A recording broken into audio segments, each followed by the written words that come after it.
আসসালামু আলাইকুম গাইস, আমরা আমাদের গরুর জন্য কাঁচা ঘাস লাগাবো। তো ঘাস লাগানোর জন্য প্রথমে আমাদের বই রেডি করেছি, বই মানে চড়ছি। এখন পিলি টানবো, তারপরে ঘাস লাগাবো। দেখতে থাকুন আমরা কিভাবে ঘাস লাগাই। এইভাবে পিলি টানে গাইস, যদি ঘাস লাগানো হয় তাহলে বলে অনেক ভালো হয়। এই কারণে আমরা এইভাবে পিলি টানে, এই নিয়মে আমরা ঘাস লাগাচ্ছি। ঠিক এইভাবেই আমরা প্রতিটা আমাদের পুরা ভুঁই আমরা পিলি টানবো, তারপরে ঘাস লাগাবো।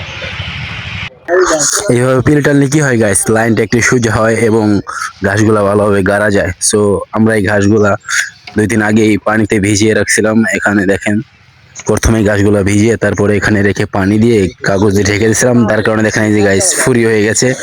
তো এখন দেখেন এই যে আমরা এই নিয়মটা কিন্তু আসলে আমরা সাইফুল ভাইয়ের কাছ থেকে শেখা, কারণ আমাদের বাড়ি থেকে সাইফুল ভাইয়ের বাসা অনেকটা কাছেই। আমরা তার কাছে অনেক সময় যাই পরামর্শ নিতে। তো দেখতে পাচ্ছেন আমরা কিন্তু সাইফুল ভাইয়ের নিয়মে এই গাছগুলো লাগাচ্ছি। তো আজকে দিনের মধ্যে এই গাছগুলো লাগানো শেষ করতে হবে, কারণ আজকে গাছগুলো লাগিয়ে পানি দিতে হবে। কারণ না পানি দিলে মনে করেন যে ঘাসগুলো নষ্ট হয়ে যাওয়ার একটা সম্ভাবনা আছে। তো আমি যে নিয়মে ঘাসগুলো লাগাচ্ছি, যদি আপনারা কেউ জানেন যে এটা কি ভুল না সঠিক, আপনারা কমেন্ট করে অবশ্যই জানাবেন। এখানে কি করে? হ্যাঁ,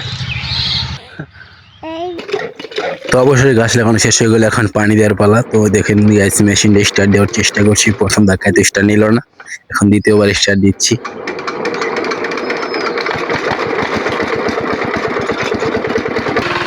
তো দেখতে পাচ্ছেন মেশিনটা ঠান্ডা হয়ে যাওয়ার কারণে 2 ধাক্কা লাগলো, 2বার স্টার্ট দেওয়ার প্রয়োজন হলো। তো এই যে হলো 2 পার্ট একটা মেশিনে পানি দিচ্ছি। পানি দেওয়া প্রায় শেষের দিকে, এখন চাস্তো ভাই পানি খাচ্ছে। তো অবশেষে পানি দেওয়া শেষ করতে পারলাম আজকের ভিতরে।